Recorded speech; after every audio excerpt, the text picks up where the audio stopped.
There's some key things that we can learn from Daystar how to protect children. And in this video, I'm going to go through some of those things that we can learn in how to protect children. So stay tuned. For those who are new to this channel, my name is Joanna. I'm a trauma-informed counselor and I live in the UK. I run Wounds to Scars. We work with adult survivors of childhood trauma and women who experience abuse. In this video, I'm talking about some key things that we can learn from Daystar in how to protect children and young people and vulnerable people in our congregations, in our organizations, in our Christian organizations. Too often when there's a disclosure, victims get victimized, they're not listened to, they're not believed. And so some of these things we can do to start to make changes, because there are too many stories of hurt that is coming out of Christian spaces. And we need to do something about it. And the more we talk about it, the more conversations we have, we're not afraid to say it, then we know that the changes will start to happen. So the first thing we can do to protect children is believe them. Believe children when they disclose. Listen to their stories, record it, believe them. You know, something significant that Susie said when she noticed that Pete was following her daughter up the stairs, she called Jonathan for him to go. And she said, because they wouldn't believe me. And I think that happens a lot when disclosures happen. Oftentimes victims are not believed.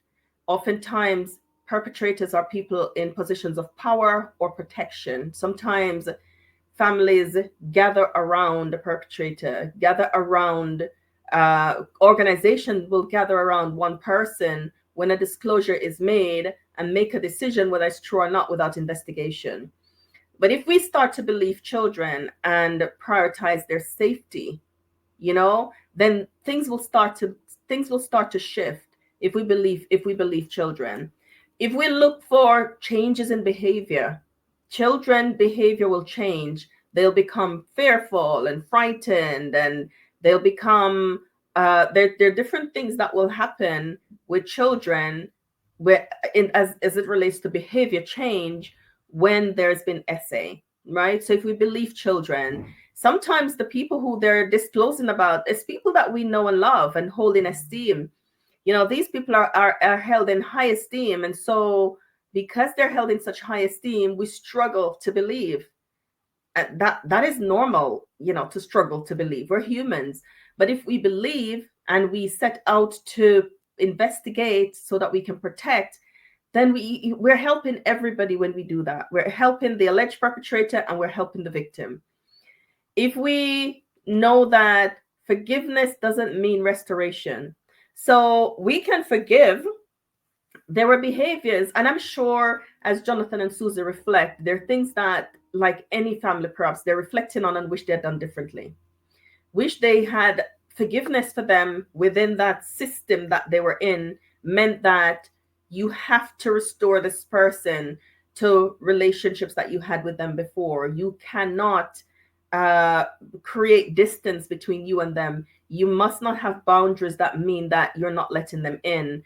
And so Jonathan talks about going to play golf, and they were treating them, you know, with kindness and all of those kind of stuff. And I wonder now, as they reflect, how they feel about some of those decisions, because some of those things are not being used against them. Because if you believe your child was at risk and in danger from this person, why did you still have relationships with them?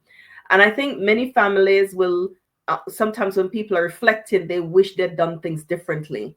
But we often see that when we're in certain systems and a disclosure is made and everybody rally around the alleged perpetrator, then you will do the same. Many families are sitting with lots of regret around not listening, not believing, not putting safety around children. Many families are learning about SA and what that means and how to protect victims, because in our Christian organizations, we don't talk about it. Sometimes when even in these organizations where women are being harassed, sometimes they're blamed for the harassment, you know. So it's the same thing that is happening here. Another thing that we can learn is that people, even in families, will make decision to protect their interest and not the interest of the victim. And that's something that we're seeing again. The disclosure was made. There's so many things that I question. As somebody who works with women who experience SA and provide healing and write courses about it and do groups around it, there's so many questions I have about the initial disclosures, how it was managed by all the parties involved. I have lots of questions, but I also have grace because I know lots of people don't understand the magnitude of what they're dealing with, and so they just wanted life to carry on as normal, and let's not rock the boat in any way. And if we take this to the police, we'll rock the boat. And if we investigate, we'll rock the boat. So we do not want to rock the boat. So we're just going to not believe and let us carry on as normal. Please forgive them. Because one of the things the grandmother, Joni, said was God told her that the alleged perpetrator hadn't done it. God told her. I mean, how massive is that? How do you question a matriarch who you've always looked up to and they say God said? Now, I don't know which God, but I do question whether what she heard. And so I know that people will go through extraordinary lengths to protect the interest of the family, to protect the family's name, so that nobody will know that this thing has happened. And of course, it's devastating. Of course, it's a big thing. It is, it's a big thing for the victim whose entire life is being disrupted. A victim's entire life is being disrupted. And their lives for the rest of their lives. When somebody experiences SA and their healing happens, but there are times when you have to deal with it again. You have to pick up that bag and sort through, figuratively, what is it that I'm feeling today. People have to deal with depression. People are dealing with anxiety. People deal with post-traumatic stress symptoms. There's people struggle in relationships. People struggle in forming relationships. People struggle in holding a job, having a job and holding it down. That it's so pervasive. So that's why it's so important for us to believe victims, because of the pervasive impact of it. Now we've been doing this for so many years, talking to Christian organizations, doing training in different churches around this. And so here we are again dealing with another organization. And I said this a couple of days ago, that this young little lamb's, and I'm going to call her that because we don't know her name, Susie and Jonathan's daughter, the essay has been lost in all the muddle of her father's apparently lack of obedience, her father's stubbornness, her father's wanting to take over the leadership of Daystar, and the smear campaign and the distraction techniques that is being used, that has been coming out of Daystar around the father. Everybody's ignoring that in the middle of this is a child who was harmed. In the middle of it is a child who made a disclosure.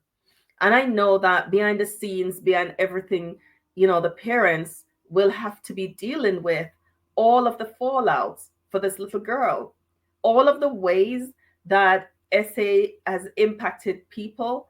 The family will be dealing with. They will be seeing that every single day. And that's why I have so much respect, despite asking questions about some of the things. And I know that the parents, Jonathan and Susie, are now sitting with lots of regret. I ask questions about, we wish, and maybe they wish too, as they look back. This morning I was reading the story of Joseph.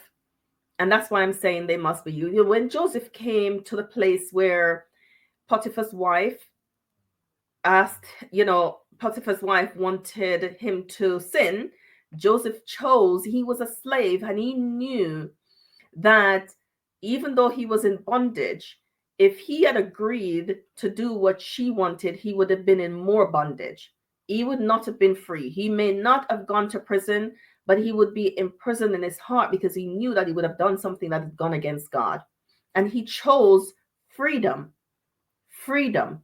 Even though he was in prison for many years, he was still free because he hadn't done this thing and sin against God.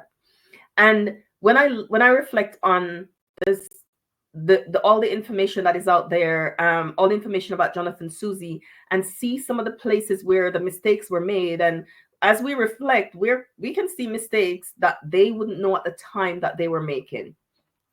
And when I look at it, I thought, I wished in the beginning, when his daughter disclosed, when they saw Pete in the room and challenged him, when other things happened, that he had made the decision then that even if he was never going to be vice president or president of Daystar, that he would choose to protect his daughter, that they would step away from all of it at that time and do it that then. He stepped away when the controversy around his mother marrying somebody who divorced his wife for 30 years for apparently no reason. And that's when he stepped away, when everything happened. And that's why people are questioning. And I know as parents, they must be sitting now with a lot of regrets, with a lot of wishing that they had done things differently. Now, these two people are very brave. Jonathan Susie are brave people for doing it now when they're doing it. Because what we see, many parents, many people have not done that even at this later stage.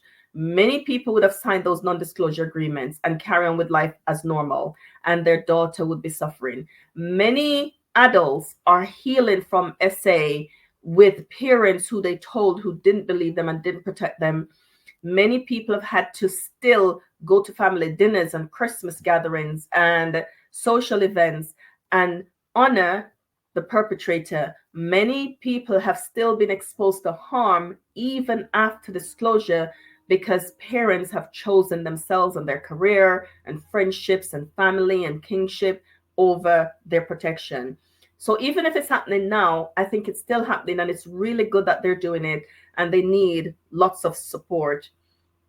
As I said, as they reflect, I'm sure that there are many things that they regret. And the thing is, as we are watching all these videos and as we are consuming all the information around it, we can learn from it. We can learn from it. We can learn that we're going to believe children, that we're going to act to protect them, and we're going to keep them safe. And we are going to do things differently. The people who have a lot to lose and a child disclose, we can say, I'm going to choose to protect. I'm going to give up everything. I'm going to run the risk of losing everything, and I'm going to protect. And I hope that as parents, we're all watching, we're all learning, and we're all making that firm decision to do that. I hope as churches watching, as religious organizations watching and listening, that you are making a decision that you're going to have a zero tolerance policy for when an allegation of SA is made, that you're going to make a decision to believe victims and to put things in place to protect. What are some of the things that you're seeing so far that you thought could have done differently to in protection of this young child? And what are some of the things that the church and religious organizations can do moving forward to protect children and young people? Thank you for watching this video. Don't forget to like and subscribe to the channel and share this video with those who you think will benefit.